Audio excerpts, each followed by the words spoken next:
ගරු කතානායකතුමනි නලින්ද ජයතිස්ස මන්ත්‍රීතුමා ඉදිරිපත් කරපු යෝජනාව ස්ථිර කරමින් ඒ පිළිබඳ අදහස් කිහිපයක් දක්වන්න කැමැතියි. ගරු කතානායකතුමනි අපි කවුරුත් දන්නවා එදා 14 වෙනිදා සම්මත වූ විශ්වාසභංග යෝජනාව අභියාචනාධිකරණයේ මගින් නැවත තහවුරු කරනු ලැබුවා. එය නීත්‍යානුකූල නොවේ කියලා වැරදි මතයක් ප්‍රචාරය කරමින් තිබුණා. නමුත් ඉතා පැහැදිලිව එහි නීත්‍යානුකූලභාවය තවත් වටයකින් මේ රටේ ඉහළම අධිකරණයේ අභියාචන අධිකරණයක් තීන්දුවක් ලබා දීලා තියෙනවා. ඒ ඇත්තටම ගත්තොත් අද එදා ඔක්තෝබර් 26 මේ ගත්ත තීරණයත් එක්ක මුළු රටම ආර්ථික වශයෙන් අරාජික වෙලා තියෙනවා. දේශපාලන වශයෙන් අස්ථාවර වෙලා තියෙනවා. මේ අරාජිකත්වයේ අස්ථාවරත්වය නිර්මාණය කිරීමේ වගඋත්තරකරුවා මෛත්‍රීපාල සිරිසේන ජනාධිපතිවරයා. මෛත්‍රීපාල සිරිසේන ජනාධිපතිවරයා මේ පිළිබඳව ඊයේ ඔවුන්ගේ පක්ෂ සමුළුවේදී කිව්වේ මේ සියලුම තීන්දුව ගත්තේ දූෂණයට වංචාවට එරෙහිව කියලා. දූෂණයට වංචාවට එරෙහිව තීන්දුව ගන්නවා නම් එතුමා මේ තීන්දුව පළවෙනියෙන්ම ගත යුතුව තිබුණේ එදා 2015 පෙබරවාරි 27 වෙනිදා කුප්‍රකට මහ බැංකු බැඳුම් කර වංචාව සිද්ධ වෙච්ච ගමන් එතුමා දූෂණයට විරුද්ධ නම් සතියක් ඇතුළත ඒ පිළිබඳ කොමිසමක් පත් කරන්න තිබුණා. ඒ කොමිසම ක්‍රියාත්මක කරලා ඒ වාර්තාවක් අරගෙන ඒ පිළිබඳව දඬුවම් දෙන්න තිබුණා. නමුත් කරු කතානායකතුමනි අද වෙනකම් ඒ මහ බැංකු බැඳුම් කර වංචාවට අදාළ වාර්තාවේ පරිදි ඒ කිසිවෙකුට දඬුවම් දීලා නැහැ. ඇත්තට මේ කොමිසම පත් කරෙත් මේ පාර්ලිමේන්තුවේ ඔබතුමාගේ මූලිකත්වයෙන් පත් කරපු කෝප් සභාවෙන් ඒ කෝප් කමිටුවෙන් වාර්තාවක් ඉදිරිපත් කරා 2016 අගෝස්තු මාස 28 වෙනිදා. ඒ 2016 අගෝස්තු 28 වෙනිදා වාර්තාව ඉදිරිපත් කරාට පස්සේ තමයි ජනාධිපතිවරයා ජනාධිපතිතුමාගේ විශේෂ කොමිසම පත් කරනු ලැබුවේ. ඒකෙන් පැහැදිලිව පේනවා ජනාධිපතිවරයාට අවංක උමනාවක් තිබුණේ නැහැ දූෂණයට විරුද්ධව කටයුතු කරන්න. අවංක උමනාවක් තිබුණා නම් ඊළඟට ජනාධිපතිවරයා පත් කරපු විශේෂ මූල්‍ය වංචා පිළිබඳ කොමිසම ඒ කොමිසමේ වාර්තාවක් එතුමාට බාර දීලා තියෙනවා. ඒ වාර්තාවේ පැහැදිලිව සඳහන් වෙලා තියෙනවා චෝදිතයෝ කවුද කියලා. එහි චෝදිතයන්ගේ අංක 1ට ඉන්නේ කවුද? මහින්ද රාජපක්ෂ. ඊළඟට ඉන්නේ කවුද? නැගෙනහිර පළාතේ හිටපු ආණ්ඩුකාර රෝහිත බෝගොල්ලාගම. ඊළඟට ඉන්නේ කවුද? විමල් වීරවංශ, පද්ම උදේසාන්ත. ඊළඟට පියසිරි විජේනායක, ජයන්ත සමරවීර. ඒ විතරක් නෙමෙයි උතුරු මැද පළාතේ හිටපු මහඇමති බන්දු චන්ද්‍රසේන. ඒ ඔක්කොම ඉන්නෝ මේකේ. ඒතර ඒ කිසිවෙකුට දනුවම් දීලා නැහැ. එතුමාගේ උපදේශක ධූරයට පත් කරපු ජගත් පුෂ්පකුමාර මේ කොමිසම් වාර්තාවේ වැරදිකරුව විදිහට පැහැදිලිව නම් කරලා තියෙනවා. ඒ කිසිවෙකුට දඬුවම් දුන්නේ නැහැ. ඒ නිසා ඉතා පැහැදිලි ජනාධිපති මෛත්‍රීපාල සිරිසේන මහත්මයා දූෂිතයන්ට දඬුවම් දුන්නේ නැහැ. දූෂිතයන්ට දුන්නේ ඇමතිකම්. දූෂිතයන්ට දුන්නේ අගමැතිකම්. අද ඒ දූෂණ චෝදනාවලට ලක් වෙච්ච මේ වෙනකොට අපපිට උසාවියේ අපපිට ඉන්නවා 300ක් විතර එළිය. ඒ 300 දෙනාගෙන් බහුතරයක් ඉන්නේ ආණ්ඩුවේ ඇමතිකම් වල. ඉතුරු අය දැන් සංස්ථාවල සභාපතිකම් වලට පත් කරලා. එදා ඔබතුමාගේ මූලාසනේ ඔබතුමාගේ ආසනේ වට කරගෙන හිටියේ එතන හිටපු අයගෙන් 90%ක්ම චෝදනා සහිතව අපපිට ඉන්න අය. වැලිකඩ ඉන්න ඕනේ අය. වැලිකඩ බන්ධනාගාරේ ඉන්න ඕනේ අය තමයි එදා ඔබතුමාගේ මූලාසනේ ආක්‍රමණය කරලා අර මිරිස්කුඩු ප්‍රහාරයන් දියත් කරේ. ඒ දූෂණයට විරුද්ධ නම් ජනාධිපතිවරයා බැඳුම් කර වංචාවට අදාළ වාර්තාවට අනුව ක්‍රියාත්මක වෙන්න තිබුණා. ක්‍රියාත්මක වුණේ නැහැ. එතුමාම පත් කරපු කොමිසම ඊළඟ විශේෂ මූල්‍ය වංචා පිළිබඳ කොමිසමේ ඒ චූතිතයන්ට දඬුවම් දෙන්න තිබුණා. අද වෙනකන් දඬුවම් දුන්නේ නැහැ. ඒ සියලු දෙනාටම දීලා තියෙන ඇමතිකම් අගමැතිකම් වරදාන වරප්‍රසාද. ඒ විතරක් නෙමෙයි. එතුමා ඊයේ කතාවේදී කියනවා මොකක්ද එතුමා කියන්නේ? එතුමා ගැසට් නිවේදන 5ක් ගැහුවලු. ඒ ගැසට් නිවේදන 5ක්ම ගැහුවේ රට වෙනුවෙන්. ගරු කතානායකතුමනි ගැසට් නිවේදන 5න් 4ක්ම නීති විරෝධී. විවස්ථා විරෝධී. පළවෙනි එක අගමැතිවරයා ඉවත් කිරීම. 19 වෙනි සංශෝධනයට අනුව අගමැතිවරයා ඉවත් කරන්න බෑ. ජනාධිපතිවරයාට අගමැතිවරයාව 19 වෙනි සංශෝධනයට අනුව ඉවත් කරන්න බෑ. ඉතා පැහැදිලි ව්‍යවස්ථාවේ තියෙනවා.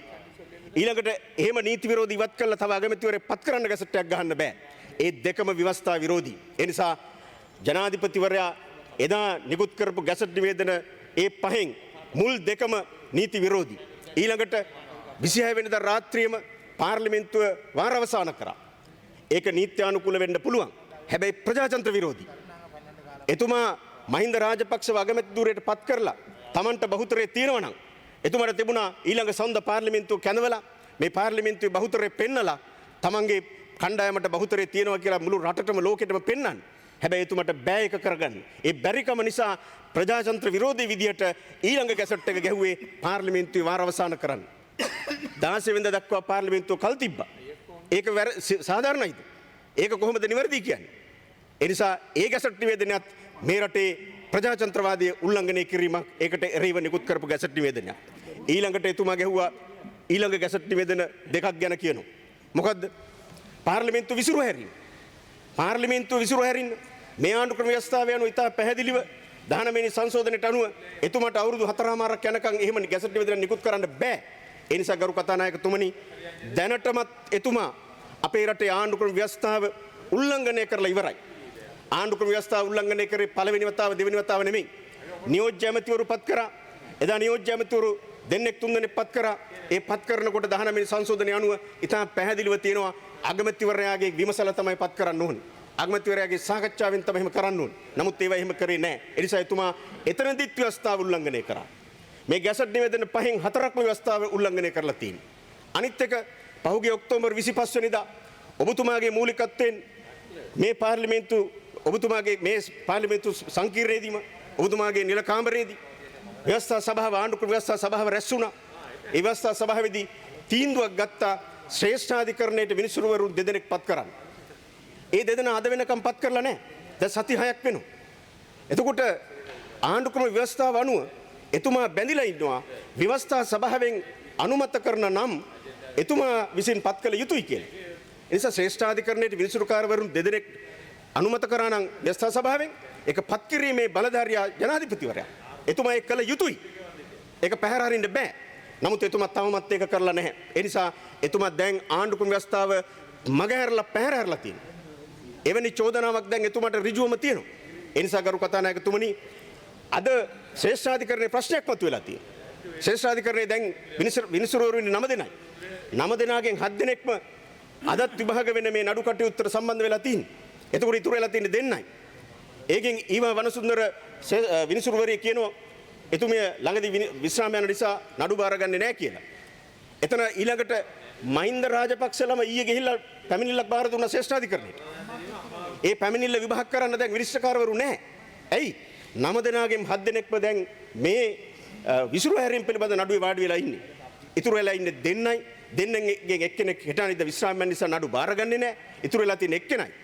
අර විනිසුරුවරු දෙන්න පත් කරලා තිබුණා නම් වෙනම බෙන්ච් එකකට වෙනම උසාවියකදී ඒ නඩු විභාග කරන්න තිබුණා.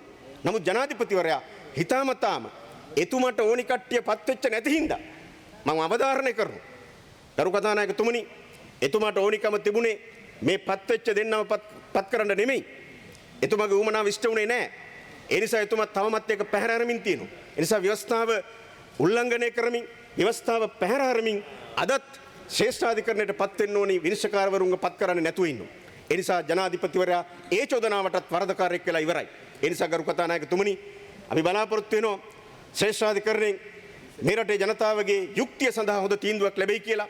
එවැනි තීන්දුවක් ශ්‍රේෂ්ඨාධිකරණයෙන් මේ විසිරුව හැරීම වැරදි කියලා තීන්දුව ලැබුණොත් ජනාධිපතිවරයා අනිවාර්යයෙන්ම මේ ව්‍යවස්ථාව කැඩුවයි කියන එක ශ්‍රේෂ්ඨාධිකරණය මගින්ම තහවුරු වෙනවා.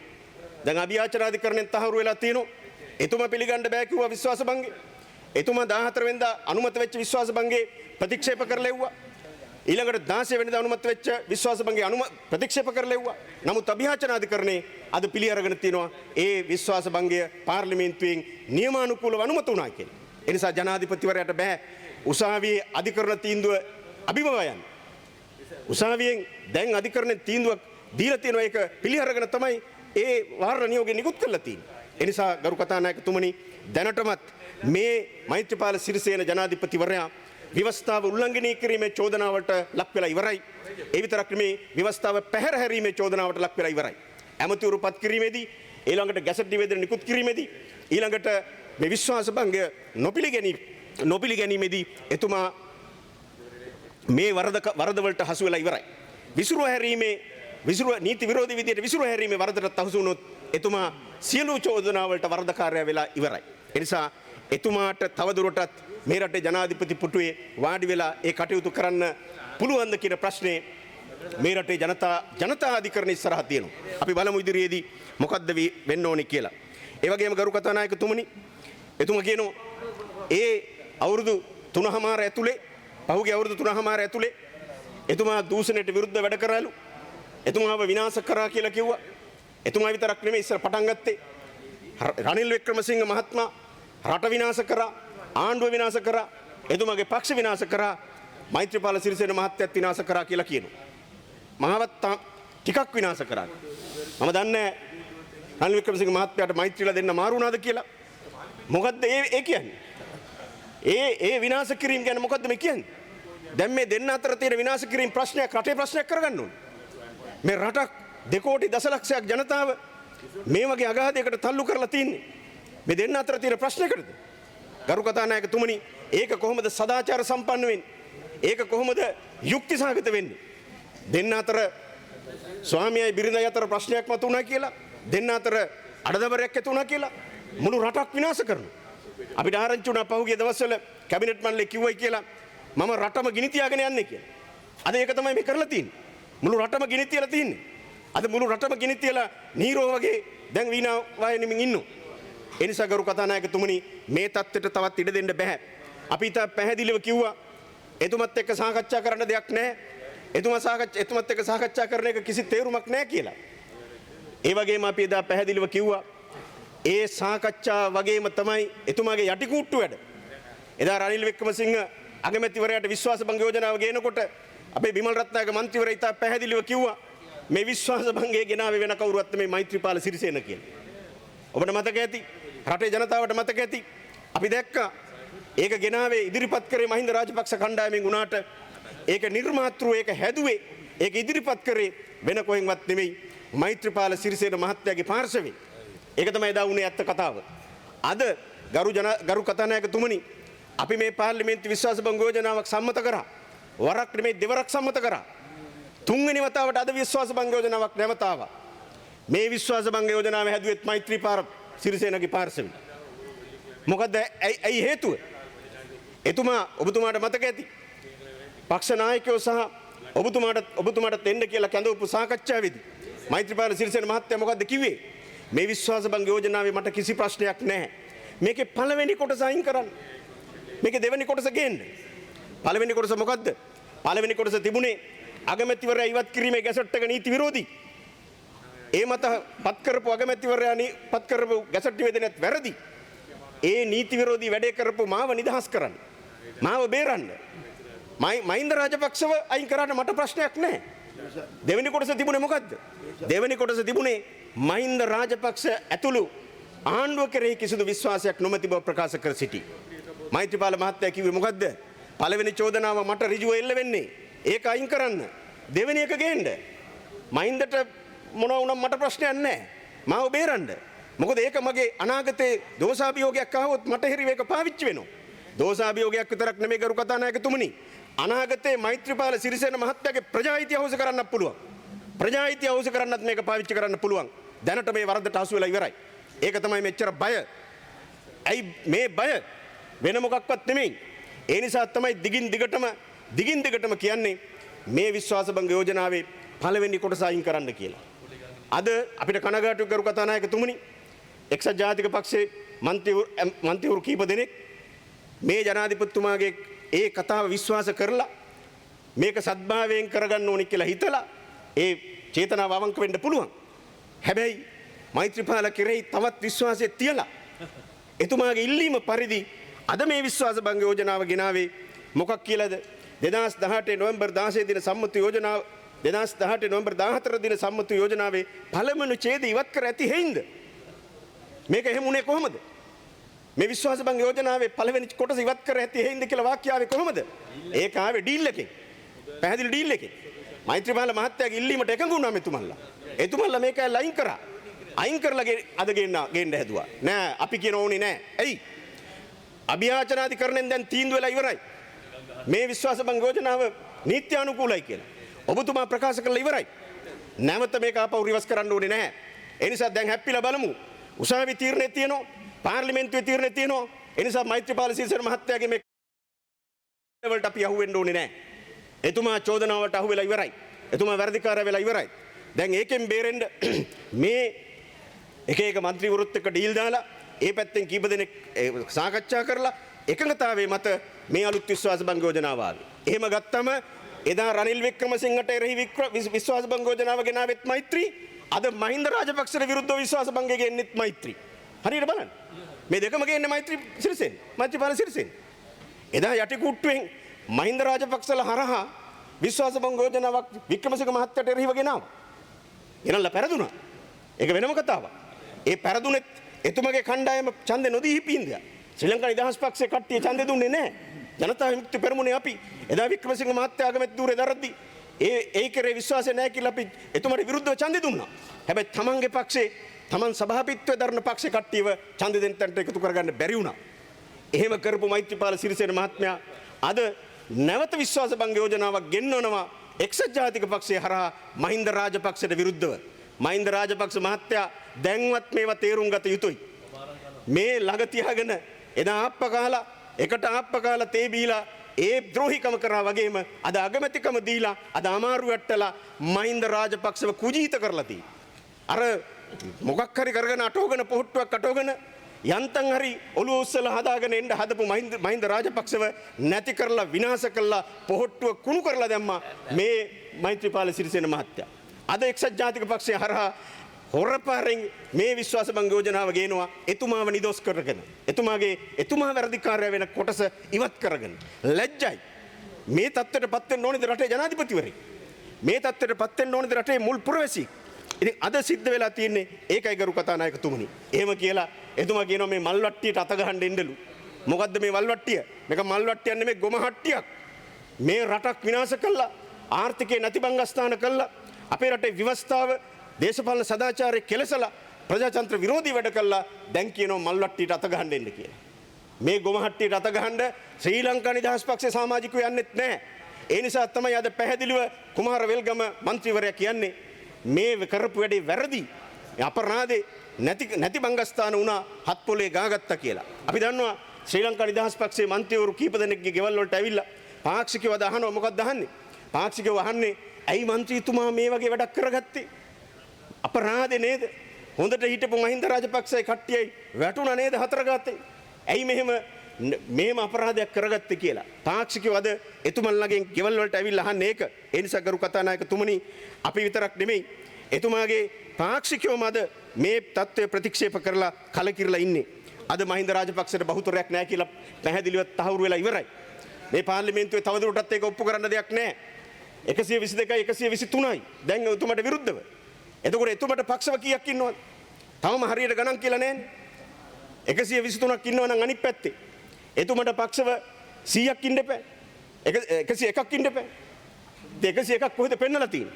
101ක් නැහැ. ඒක පෙන්න ගන්න බැරි නිසා තමයි ගරු කතානායකතුමනි මේ පාර්ලිමේන්තුව වර්ජනය කරන්නේ. ඒකට ඔබතුමාව චූදිතය කරලා තියෙන්නේ. වෙන මොකක්වත් නෙමෙයි. බොරු හේතුවක් දක්වන්න ඕනේ පාර්ලිමේන්තුවට එන්නේ නැති එකට. ඒකට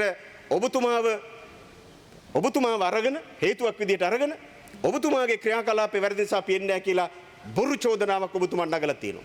ඔබතුමා ඉතා පැහැදිලිව මේ සභාව මෙහෙව්වේ බහුතරයේ කැමැත්ත මත, බහුතරයේ එකඟත්වයේ මත. ඒක තමයි ඕනම සමිතියක් පවත්වාගෙන යන ක්‍රමේ. ගමේ මරණාධාර සමිතියක් ඇදවද්දී මරණාධාර සමිතියේ සභාපතිවරයා ඇවිල්ලා න්‍යාය පත්‍රය මේකයි කියලා කිව්වට පස්සේ සභාවේ බහුතරයට පුළුවන් නෑ. සභාපතිතුමාගේ න්‍යාය පත්‍රය ඕක වෙන්න පුළුවන්. හැබැයි අහවල් සිරිසේනගේ මලගෙදර වුණා. එතන පෙට්ටිය ගන්න සල්ලි දීලා නැහැ. ඒ නිසා අද සභාවේ බහුතරය මත ඒ ප්‍රශ්නේ අපි කතා කරන්න ඕනි. මේක මලගයක් තමයි. මරණාධාර සමිතියේ තත්ත්වයටපත් වුණා. එතකොට සභාපතිවරයාට පුළුවන්ද එයා හදාගත්ත න්‍යාය පත්‍රය ක්‍රියාත්මක කරන්න? නෑ. මරණාධාර සමිතියේ සමාජිකයන්ගේ ඉල්ලීමට ඇහුම්කන් දෙන්න වෙනවා. ඒක තමයි ඇත්ත තත්ත්වේ. ඒ නිසා ඔබතුමා මේ සභාව මෙහෙව්වේ මේ සභාවේ තියෙන රීතීන් වලට අනුව, ස්ථාවර නියෝග වලට අනුව ඒක නීත්‍යානුකූලයි. මේ චෝදනාව නගන්නේ මෙතන බහුතරේ නැති නිසා ඔවුන්ගේ බැරිකම නොහැකියාව පෙන්නගන්න පේන නිසා ඒක වහගන්න තමයි ඔබතුමාට අභූත චෝදනා නගන්නේ. ඒ නිසා අපි දන්නවා මුළු රටම දැන් මේ තත්ත්වේ තේරුම් අරන් තියෙන්නේ. තේරුම් ගනිමින් තියෙනවා. ඒ වගේම ගරු කතානායකතුමනි පහුගිය දවසේ මේ සභාවේදීම අපිට මතකයි විජයදාස රාජපක්ෂ මන්ත්‍රීවරයා ඇවිල්ලා දූත මෙහෙවරක් දූත භූමිකාවක් රඟ දැක්ුවා. එතුමා වාඩි වුණා මෙතන. එතකොට එතුමා අර සෙල්ලම් ආණ්ඩුවේ ඇමතිවරයෙක්. දැන් ඒගොල්ලෝ මහ ලොකුවට කියනවා අපි පාර්ලිමේන්තුව වර්ජනය කරනවා කියලා. හැබැයි වර්ජනය කරන එක බින්දලා ඉවරයි. විජේදාස රාජපක්ෂ මහත්තයා ඇවිල්ලා වාඩි වුණා. එතකොට වර්ජනයේ අසාර්ථකයි. ඒක පාවා දීලා ඉවරයි. ඒ වාඩි වෙච්ච විජේදාස රාජපක්ෂ මන්ත්‍රීවරයා අවසාන යෝජනා කරේ ඔබතුමා මැදිහත් වෙලා නැවත සාකච්ඡා කරලා මේ ප්‍රශ්න විසඳන්න කියලා. ඔබතුමා සත්භාවයෙන් ඒක බාරගත්තා. එදිනම හැන්දෑවේ ජනාධිපතිවරයා මුණ ගැහුණා. හැබැයි මොකද්ද ප්‍රතිඵලය? ප්‍රතිඵලයක් නැහැ. එතුමා සුපුරුදු පරිදි කිව්වා විශ්වාස භංගය ආපහු ගේන්න ඒ ක්‍රමවේදයට අරන් එන්න. එතකොට එතුමා දිගින් දිගටම කිව්වේ මොකද්ද? විශ්වාස භංගයේ පළවෙනි කැල්ල අයින් කරලා ආපහු ගේන්න කියලා. දැන් ඒකට එකඟ වෙලා තමයි මේ විශ්වාස භංග යෝජනාව දැම්මේ. ඔබතුමා නෙමෙයි. ඊට පහුවෙනිදා තිබිච්ච සාකච්ඡාවේදී පක්ෂ නියෝජිතයෙක් ගිහිල්ලා එකඟ වුණාට පස්සේ මේ ඒකගතාවයට ආවේ නැවත විශ්වාස භංග යෝජනාව ගෙනල්ලා අද සම්මත කරන්න. හැබැයි එහෙම කියපු ජනාධිපති මෛත්‍රීපාල සිරිසේන මහත්මයා ඊයේ මොකද්ද කියන්නේ? දැන් එතුමා දන්නවා අද මේ විශ්වාස භංග යෝජනාව මේ සභාවේ ගන්නවා කියලා. එතකොට අද ඒක සම්මත වෙනවා. එතකොට අද එතුමාට ඔබතුමාගේ නිවේදනය නිකුත් වෙනවා. එහෙම ඒ අනුව හෙටම පුළුවන් ඔබතුමාට නැවත ඕනනම් තීරණයක් ගන්න. උසාවි තීරණේ පැත්තකින් තිබ්බා. හැබැයි ඒක දැනගෙන ඊයේ ජනාධිපති මෛත්‍රීපාල සිරිසේන මහත්තයා මොකද්ද කියන්නේ? ඊයේ කියනවා තව සතියකින් මම මේ ප්‍රශ්න විසඳනවා. තව සතියකින්. ඒ කියන්නේ අද විශ්වාස භංග යෝජනාව මෙතන නැවත සම්මත වුණත් මෛත්‍රීපාල සිරිසේන ජනාධිපතිවරයා ඒක ක්‍රියාත්මක කරන්නේ නැහැ. ඒක තමයි ඒ කතාවේ හරය. ඊයේ සතියක් යනවා කියලා කිව්වේ අද අපි මේක සම්මත කරලා නැවත සම්මත කරලා පෙන්නුවත් එතුමා ඒ තීන්දුව ඒක පිළිගන්නෙත් නැහැ. ඒ නිසා හරි පැහැදිලි මෛත්‍රීපාල සිරිසේන මහත්මයා ඉන්නේ කොතනද කියලා. ගිය බ්‍රහස්පතින්දා මේ අර්බුදය උත්සන්න වුණාට පස්සේ මේ පාර්ලිමේන්තුවේ 123ක් මන්ත්‍රීවරු යෝජනා සම්මත කරලා අගමැතිවරයාගේ ඇමතිවරුන්ගේ මුදල් කප්පාදු කරලා ඡන්දේ පෙන්වුවට පස්සේ ශ්‍රී ලංකා නිදහස් පක්ෂයේ මන්ත්‍රීවරු ගිහිල්ලා එතුමාව හම්බුණා. මේ අර්බුදය ගැන කිව්වට පස්සේ මෛත්‍රීපාල සිරිසේන මහත්තයා මොකද්ද කිව්වේ? එහෙනම් කට්ටියම ගිහිල්ලා මහින්ද රාජපක්ෂව හම්බ වෙලා මහින්ද රාජපක්ෂට කියන්න දැන් ඉතින් වෙන කරන්න දෙයක් නැහැ. මේකට තියෙන එකම උත්තරේ ඔබතුමා ඉල්ලා අස්වීම පමණයි කියලා. නිමල් සිරිපාල මහත්තයා එළියට ඇවිල්ලා අපි දන්නවා අපිට ආරංචි කසුකුසු ගෑවා. අපි කොහොමද කියන්නේ ඒක? එයාම තමයි පත් කරේ. එයා පත් කරලා ඉවරලා එතකොට පත් කරනකොට අපිට කිව්වෙත් නැහැ. නිමල් සිරිපාල මහත්තයා ගෙදර ගිහිල්ලා රූපවාහිනියෙන් දැනගත්තේ මහින්ද අගමැති කරා කියලා. ඇත්ත කතාව. ගිහිල්ලා ටීවී එක බලද්දි තමයි දන්නේ මහින්ද රාජපක්ෂ අගමැති කරා කියලා. පහුවදා දවසේම නිමල් සිරිපාල මහත්තයා හිටියේ ගෙදර. ගියේ නෑ ගෙදරින් එළියට. එතුමා බලන්න ගියේ ලංගම සභාපති රමල් සිරිවර්ධන මහත්තයා විතරයි. කලකිරලා හිටියේ. එපා වෙලා හිටියේ. මොකද්ද මේ උනේ කියලා. දැන් පත් කරපු මෛත්‍රීපාල සිරිසේන මහත්තයා මේ මොකක්වත් දැනගෙන නොහිටපු නිමල් සිරිපාල මහත්තයාට කියනවා ගිහිල්ලා මහින්දට කියන්නලු ඉල්ලාස් වෙන්න කියලා. මහින්ද රාජපක්ෂට කියන්න ඉල්ලාස් වෙන්න කියලා. නිමල් සිරිපාල මන්ත්‍රීවරයා එළියට ඇවිල්ලා කසුකුසු ගෑවා. අපි කොහොමද එහෙම කියන්නේ? එතුමනි කිව්වේ එතුමනි පත් කරේ. අපි පත් කරාය. එනිසා අපිට නම් මට නම් බෑ ඔක කියන්න කියලා. නිසා එතුමා ගියේ නෑ. එතුමා ගියා නිකන් කට ඇරියේ නෑ කතා කරේ නෑ. 12 දෙනෙක් ගිහිල්ලා තිබුණා. ගියේ බ්‍රහස්පතින්දා දවල් 11ට ගිහිල්ලා මහින්ද රාජපක්ෂ මහත්තයව හම්බුණා. හම්බෙලා කිව්වා මේ අර්බුදේ තවත් ඉස්සරහට යනවා. ජනාධිපතිතුමාටත් කරන්න දෙයක් නෑ. උපරිම සීමාවට ඇවිල්ලා තියෙන්නේ. බිත්තියටම හේතු වෙලා තියෙන්නේ. වෙන කරන්න දෙයක් නෑ. දැන් මේකට තියෙන උත්තරේ ඔබතුමා ඉල්ලාස් වෙන එක කියලා. මහලොකු චණ්ඩිපාඩ්දාන මහින්ද සමරසිංහලා ඒ මන්ත්‍රීවරයා එතුමා ඇතුළු කට්ටිය තමයි ගිහිල්ලා කිව්වේ ඉල්ලාස් වෙන්න කියලා. මහින්ද රාජපක්ෂ මහත්තයා මොකද්ද කියලා තින්නේ? නෑ මං ඉල්ලාස් වෙන්නේ නෑ. පුළුවන් නම් කියන්න එයාට මාව අස් කරන්න කියලා. ඔන්න මෛත්‍රීපාල මහත්තයා හිර වෙච්ච ඊළඟ තැන. පුළුවන් නම් එයාට කියන්න මාව අයින් කරන්න කියලා මං අයින් වෙන්නේ නෑ. දීපු උත්තරේ ඒක අපි කවුරුත් දන්නවා. ගිය මන්ත්‍රීවරුත් හිර වෙලා ආවේ කර කියා ගන්න දෙයක් නැහැ. දැන් මොකද්ද වෙලා තියෙන්නේ ගරු කතානායකතුමනි? මෛත්‍රීපාල සිරිසේන මහත්තයා විවස්ථාව උල්ලංඝනය කරා අර කිව්වා වගේ 5 වතාවක් 6 වතාවක්. ගැසට් නිවේදන 5ට 5 වතාවයි. අර ඇමතිවරු පත් කිරීමේකට 6යි. විවස්ථාව පැහැර හැරීම මිනිසුරුවරුන් පත් නොකිරීම පැහැර හැරීම 7යි. චෝදනා 7යි. ඊළඟ කියනවා මහින්ද රාජපක්ෂව ඉවත් කරන්න ගියා. දැන් මහින්ද රාජපක්ෂ කියන්නේ ඒකනේ. පුළුවන් නම් අයින් කරන්න. මං අයින් වෙන්නේ නැහැ. එතකොට මෛත්‍රීපාල සිරිසේන මහත්තයාට වෙනවා නැවත ව්‍යවස්ථාව කඩලා අගමැතිවර එයාපත් කරපු අගමැතිවරව අයින් කරන්න. චෝදනා එක පිට එක එකතු වෙනවා. චෝදනා 8යි. දැන් ඒ කරන්නේ ඒක තමයි. දැන් ඉස්සරහට අවිල්ලා තියෙන ඒක. ඒ නිසා දැන් මේ අර්බුදයේ තරමටම උත්සන්න වෙලා තියෙන ගරු කතානායකතුමනි. ඉතින් ඇත්තටම මේ தත්ත්වයේ තුල අපිට පැහැදිලිව පේන්න තියෙන දෙයක් තමයි ගරු කතානායකතුමනි. මේ රට ඉස්සරහට යන්න බෑ. මේ බහුතරය පිළිගන්නේ නැතුව කොච්චර වලිකෑවත් මේක ඉස්සරහට යන්න බෑ. එසා දැන් මෛත්‍රීපාල සිරිසේන මැතිතුමා මේ පරාදය බාරගත යුතුයි. මහින්ද රාජපක්ෂලා මේ පරාදය බාරගත යුතුයි. දැන් මේ චෝදනාවලට ලක් වෙලා ඉවරයි. දැන් මේ පරාදය සිද්ධ වෙලා ඉවරයි. ඒ නිසා නිහතමානී වෙලා දැන්වත් නිහතමානී වෙලා බොරු කයිවාරු ගහන්න නැතුව පරාදේ බාර අරගෙන මේ පාර්ලිමේන්තුවේ බහුතරයට ඉඩ හදලා දෙන්න. එහෙම නොකළොත් බරපතල අර්බුද වලට යනවා. දැනටමත් ජනවාරි 1 වෙනිදා ඉඳලා පඩි ගෙවා ගන්න බෑ රාජ්‍ය සේවකයෝ කිසිවෙකුට. මුදල් වෙන් කිරීමක් කරලා නැහැ. අයවැය සම්මත වෙලා නැහැ. අතුරු සම්මත ගිණුමක් කැබිනට් එකේ සම්මත වුණා කිව්වා. අර බොරු කැබිනට් එකේ ඒක වළංගු නැහැ. එතකොට මේ පාර්ලිමේන්තුවෙන් සම්මත වෙලා නැහැ. ගරු කතානායකතුමනි මම දැක්ක විමල් වීරවංශ මන්ත්‍රීවරයා කියනවා ජනාධිපතිවරයාට පුළුවන් මාස 3කට මුදල් වෙන් කරන්න පාර්ලිමේන්තුවෙන් අනුමත වෙන්න ඕනි නැහැ කියලා. පට්ටපල් බොරුවක්. ව්‍යවස්ථාව ගැන අබමල් රේණුවක් දන්නේ නැහැ. ව්‍යවස්ථාව ගැන තියා ගණන් හදා ගන්නවත් දන්නේ නැති විමල් වීරවංශ දෙකෙන් බෙදුවම බිඳුවයි කියපු හදයන්නේ. ඉතින් කොහොමද ඕක කියගන්නේ? ඒ වීරවංශ කියනවා ජනාධිපතිවරයාට පුළුවන්ලු මාස 3ක් යනකම් සල්ලි වෙන් කරන්න. කොහෙද මේ අවස්ථාව එහෙම තියෙන්නේ?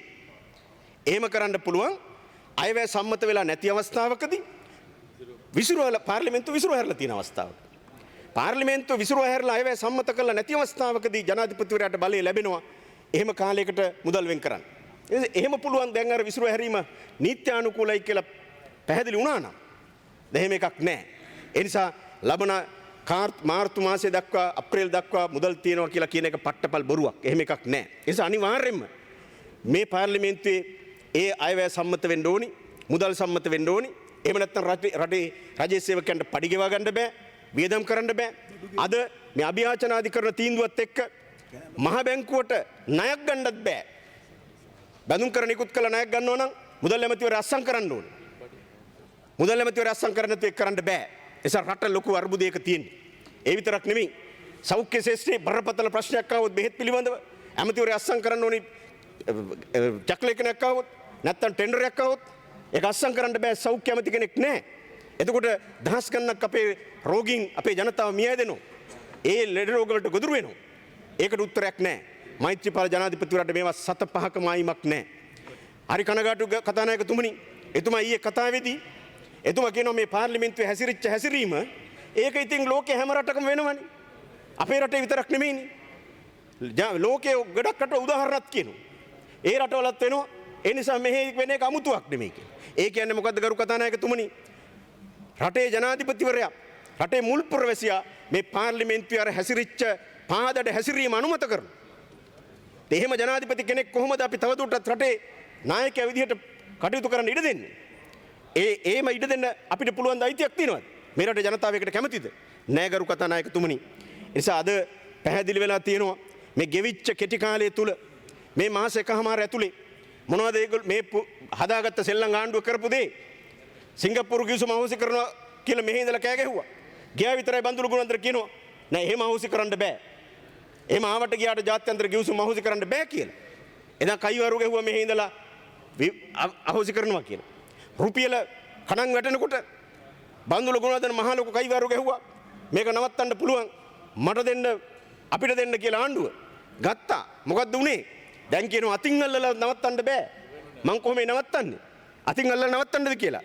නවත්ත ගන්න බෑ. ඊළඟට ගරු කතානායකතුමනි එදා කෑ ගැහුවා කොටි නිදහස් කරනවා.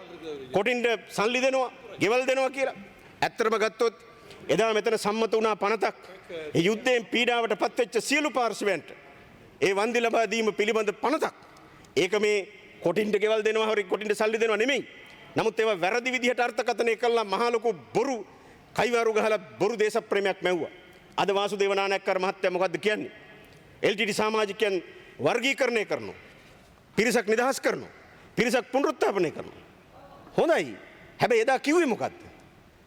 අපි එදා කිව්වා සියලු දේශපාලන සිරකරුවන් නිදහස් කරන්න කියලා. එහෙම කියනකොට විරුද්ධ වුණා. බොරු දේශප්‍රේමය දැම්මා. ජාතිවාදය උස්වා. අද කියනවා නෑ අපි කට්ටියක් නිදහස් කරනවා කට්ටියක් පුනරුත්ථාපනය කරනවා. ඩග්ලස් දේවානන්ද මොකද කියන්නේ? ඩග්ලස් දේවානන්ද කියනවා LTT සමාජිකයන් සියලු දෙනාටම අපි සල්ලි දෙනවා කියලා. දෙදා මහා ලොකුවට කයිවාරු ගැහුවේ මේවා ජාතිවාදී LTT එකට උල්පන්දම් දෙනවා කියලා. හැබැයි අද එහෙම කියපු කට්ටිය මේක කරන එකයි ප්‍රශ්නේ. අපි මේකට විරුද්ධ නැහැ. අපි කියන්නේ ඒ යුද්ධයෙන් පීඩාවට පත්වෙච්ච සියලු පාර්ශවයන්ට වන්දි ලබා දෙන්න. ඒ තවත් තිරේ ඉන්නවා නම් ත්‍රස්තවාදී වැළැක්වීමේ පනත යටතේ ඒක වැරදි. ඒ නිසා උන්ව එක්ක නඩු දාන්න නැත්තම් නිදහස් කරන්න. ඒක කරන්න තියෙන්නේ යුක්ති සහගත ඕනම ආණ්ඩුවකට කරන්න තියෙන වගකීමක්.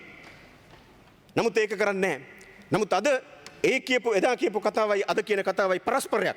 එදා මහවිරු සැමරුම් කරනවා කියලා මහා ලොකුවට චෝදනා කරා. හැබැයි අද මේ බොරු සෙල්ලම් ආණ්ඩුවේ වගකීම ගත්තා විතරයි. මහවිරු සැමරුම් ගොඩයි. මහවිරු සැමරුම් ගොඩයි. ඒව වළක්වන්න පුළුවන් වුණාද? වැළක්ුවේ නැහැ.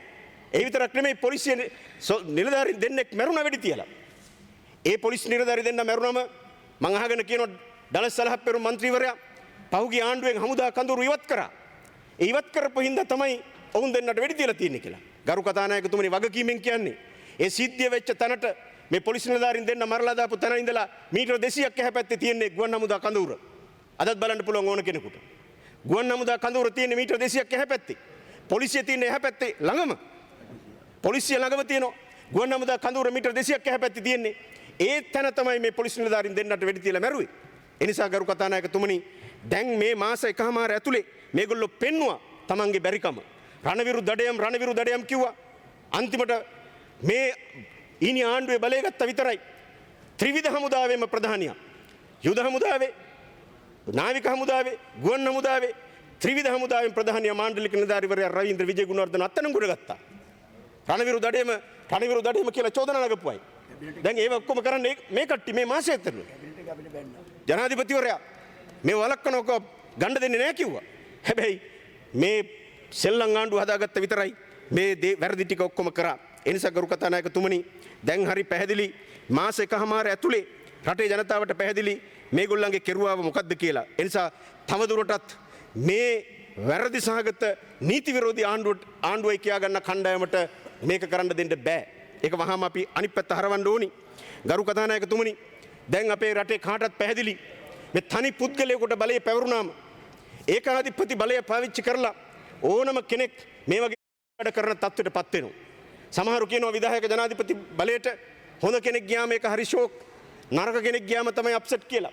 මෛත්‍රීපාල මහත්තයා මෙතන වාඩි වෙලා අවුරුදු 3මාරක් ඉන්නකොට පතෝල වගේ කිව්වා. අවසානයේ මොකක්ද උනේ? පතෝල හිටන් හුටන් කිව්වා. හුටන් හිටන් වුණා. පතෝල හිටන් වුණා. අන්තිමට විධායක බලය පාවිච්චි කරලා. මේ පුටුවේ මෛත්‍රීපාල මහත්තයා නෙමෙයි රනිල් වික්‍රමසිංහ මහත්තයා වාඩි වුණත් ඕක තමයි ඇත්ත. රනිල් වික්‍රමසිංහ මහත්තයා විධායක ජනාධිපති වුණත් මේ විධායක බලය පාවිච්චි කරනවා. මීට වඩා දේවල් අපිට බලන්න වෙයි. ඒ නිසා මේකේ පුද්ගලයා නෙමෙයි ප්‍රශ්නේ. මේ ධූරේ ප්‍රශ්නේ. මේ විධායක බලය කියන්නේ අත්නෝමතික බලයක්. ජේ.ආර්. ජයවර්ධනම කියපු විදිහට ඒ ගැහණියෙක් මිනිහෙක් සහ මිනිහෙක් ගැහණියෙක් කරන්න විතරයි බැරි අනිත් ඕන දෙයක් කරන්න පුළුවන් කිව්වා. දැන් මෛත්‍රීපාල මහත්තයා ඒ ඔක්කොම කරමින් තියෙන්නේ. ඒ නිසා මේකේ පුටුවේ ප්‍රශ්නයක්, මේකේ තියෙන පුටුවේ ප්‍රශ්නයක්. පුද්ගලයා ප්‍රශ්නයක් නෙමෙයි. ඒ නිසා ගරු කතානායකතුමනි අලුත් ආණ්ඩුක්‍රම ව්‍යවස්ථාවක් හැදෙනවා නම් හොඳයි. නමුත් ආණ්ඩුක්‍රම ව්‍යවස්ථාවක් හැදෙන්නේ නැහැ. ඒ නිසා තමයි අපි විශ්ව සංශෝධන ඉදිරිපත් කරේ. විශ්ව සංශෝධනය අපි තා පැහැදිලිව කියන්නේ මේ විධායක ජනාධිපතිවරයාගේ බලය නැති කරන එක. පාර්ලිමේන්තුව වාරවසාන කිරීමේ බලය අපි නැති කරලා තියෙන 20. එහෙනම් එදා මෛත්‍රීපාල මහත්තයාට ඔක්තෝබර් 26 වෙනිදා පාර්ලිමේන්තුව වාරවසාන කරන්න බෑ. මොකද අපි විශ්ව සංශෝධනයට ඒක දාලා තියෙනවා. පාර්ලිමේන්තුව කල් තියන්න බෑ. පාර්ලිමේන්තුව විසිරු හරින්න බෑ. ඒ බලය අඩු කරලා තියෙන්නේ. විධායක ජනාධිපති කෙනෙක්ගේ තියෙන බලය අඩු කරන ඒ සංශෝධනය තමයි විශ්ව සංශෝධනය. ඒ විශ්ව සංශෝධනය එදා අපේ රවුෆ් හකීම් මන්ත්‍රීතුමාලා, රජාත් බද්දුන් මන්ත්‍රීතුමාලා එදා ටිකක් මේකට එකඟතාවය පළ කරේ නැහැ. හැබැයි අද මං හිතන්නේ වඩා හොඳින් තහවුරු වෙනවා. එතුමන්ලටත් පේනවා මේ බලය කොයිතරම්ද කියන එක. ඕක රනිල් වික්‍රමසිංහ මහත්තයාගේ අතට ගියත්, ඕක කාගේ අතට ගියත් ඔය බලය තියෙන තාක්කල් මේ රටේ ප්‍රජාතන්ත්‍රවාදය තහවුරු වෙන්නේ නැහැ. ඒ නිසා දැන් හරි අපි මේ විශ්ව සංශෝධනය සම්මත කරන්න මැදිහත් වෙමු. මේ පාර්ලිමේන්තුවට දැන් වැඩි අවස්ථාවක් තියෙනවා විශ්ව සංශෝධනය සම්මත කරගන්න. ඒක මේ රටේ අනාගතය වෙනුවෙන් හොඳයි. කවදා හරි දවසක ජනාධිපති වෙන එක වළක්වන්න පුළුවන් 20 වෙනි සංශෝධනය වගේ එකක් අපි සම්මත කරගත්තොත්. එදා එන්නම් පෙරේරා 1978 දී කිව්වා මේ විධායක ජනාධිපති ධූරයට එක්පත් වුණොත් මොකද වෙන්නේ කියලා. එදා අවුරුදු 40 ගානකට කලින් කියපු දේ අද අපේ අස්පනා අපිට ඔප්පු වෙලා තියෙනවා. ඒ නිසා දැන් හරි අපි මේ විශ්ව සංශෝධනයේ සම්මත කරලා මේ රටේ ප්‍රජාතන්ත්‍රවාදයේ තහවුරු කරමු. ඒ විතරක් නෙමෙයි ගරු කතානායකතුමනි 19 වෙනි සංශෝධනයට අපි අතුල් කරා. අපි මැදිහත් වෙලා අතුල් කරා. මන්ත්‍රීවරු පක්ෂ මාරු කරොත් මන්ත්‍රී ධුරය අහෝසි කරන්න. මන්ත්‍රීවරයෙක් තමන් ඡන්දෙ දීපු ඡන්දදායකයන්ට එරෙහිව තමන්ගේ පක්ෂේ මාරු කරලා වෙන පක්ෂයට පැන්නොත් වහාම මන්ත්‍රී ධුරය අහෝසි කරන්න කියලා. එදා දිනේ අන්තිම වෙනකන් ඒක එකගතාවෙන් මේ පාර්ලිමේන්තුවට ඉදිරිපත් වුණා. අන්තිම තප්පරයේදී දිනේෂ් ගුණවර්ධන මන්ත්‍රීවරයා විරුද්ධ වුණා. එහා පැත්තේ ඉඳලා විජයදාස රාජපක්ෂ අධිකරණ ඇමතිවරයා ඒක බාරගත්තා. ඒක අයින් කරා. ඒක එහෙම නොවුනේ නැත්තම් අද මේ සන්තෑසිය වෙන්නේ නැහැ. මේ වගේ මන්ත්‍රීවරු පයින් කෝටි ගණන් වලට විකිනෙන පාදඩ සංස්කෘතියක් අපේ රටේ බිහි වෙන්නේ නැහැ. ඒක එතනින් බැරි වුණාට අපි ඒක අතහැරියේ නැහැ ගරු කතානායකතුමනි. 20 වෙනි සංශෝධනයට අපි නැවත ඇතුළත් කරලා තියෙනවා. විශ්ව සංශෝධනය අපි ඉතා පැහැදිලිව වෙනස් ආකාරයක වගන්ති ඇතුළත් කරලා තියෙනවා මන්ත්‍රීවරුන්ට පක්ෂ මාරු කරන්න බැරි වෙන විදිහට. ඒ නිසා ගරු කතානායකතුමනි මේ 20 වෙනි සංශෝධනයෙන් අපි බලාපොරොත්තු වුණේ මේ රටේ ඒකාධිපති බලය නැති කරලා ප්‍රජාතන්ත්‍රවාදී තහවුරු කරන්න අපි ඉදිරියට ඒක ක්‍රියාත්මක කරමු. මේ පාර්ලිමේන්තුව අපි කවුරුත් එකට මැදිහත් වෙමු. ඒ වගේම තමයි ගරු කතානායකතුමනි මේ ඔක්තෝබර් 26 වෙනිදා ඉඳලා මේ දාක් වෙච්ච අපරාධ තියෙනවා. රාජ්‍ය දේපල විනාශ වෙනවා. මේ පාර්ලිමේන්තුවේ දේපල විනාශ වුණා. රටේ දේපල විනාශ වුණා. අයථා විදිහට බලය පාවිච්චි කරා මහා විනාශයක් අපරාධයක් සිද්ධ වෙලා තියෙනවා. ඒ නිසා ගරු කතානායකතුමනි අපි ඔබතුමාට යෝජනා කරනවා මේ පාර්ලිමේන්තුවේ ඔබතුමාගේ මූලිකත්වයෙන් විශේෂ කොමිසමක් පත් කරන්න. ඒක පාර්ලිමේන්තුවේ සම්මත වෙන පනතක් විදිහට අපි ගෙමු. ඒ පනත මගින් ඔක්තෝබර් 26 වෙනිදා ඉඳලා මේ රටේ සිද්ධ වෙච්ච මේ සියලු වැරදි මේ රාජ්‍ය දේපල අයථා විදිහට පාවිච්චි කිරීම ඒ විතරක් නෙමෙයි රාජ්‍ය නිලධාරීන්ට බලපෑම් කිරීම මාධ්‍ය ආයතන මේ විදිහට වැරදි විදිහට පාවිච්චි කිරීම ඒ සියල්ල පිළිබඳ මේ කොමිසමෙන් පරීක්ෂණයක් කරන්න ජනාධිපතිගේ කොමිසම අපිට විශ්වාස නැහැ. අපිට ජනාධිපතිතුමා පත් කරන විශේෂ කොමිසම් ගැන 7-5ක විශ්වාසයක් නැහැ. ඒ නිසා අපි පාර්ලිමේන්තුවෙන් පත් කරමු. පාර්ලිමේන්තුවේ පනතක් විදිහට ගෙමු. අපි සූදානම් මේ ඉදිරිපත් කරන්න. අපි එවැනි කොමිසමක් පත් කරලා ඒ පිළිබඳ පරීක්ෂණ කරලා ඊට අදාළව නීතිමය ක්‍රියාමාර්ග ගනිමු. ඒ වගේම ගරු කතානායකතුමනි අපි යෝජනා කරනවා මේ පාර්ලිමේන්තුවේ අද මාධ්‍ය පිළිබඳ කතා වුණා. මාධ්‍ය පක්ෂග්‍රාහීව කටයුතු කරනවා කියලා කතා වුණා. ගරු කතානායකතුමනි ලෝකේ බොහෝ පාර්ලිමේන්තුවට වෙන් වෙච්ච මාධ්‍ය ආයතනයක් තියෙනවා.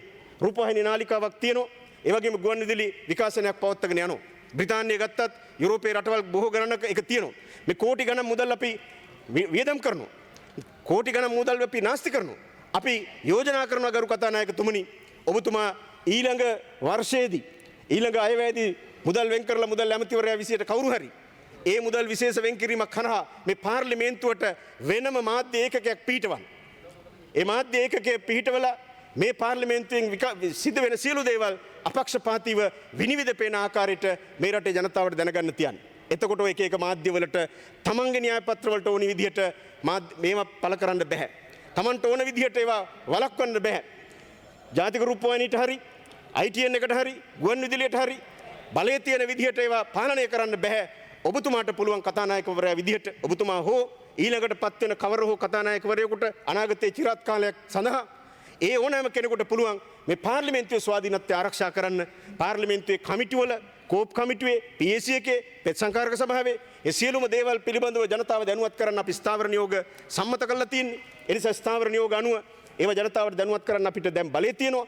ඒක කරන්න නම් මාධ්‍ය ආයතනයක් රූපවාහිනී ආයතනයක් පාර්ලිමේන්තුව සතුව තිබිය යුතුයි. එවැනි දෙයක් ස්ථාපිත කරන්න කියන එකත් ඔබතුමාට යෝජනා කරනවා.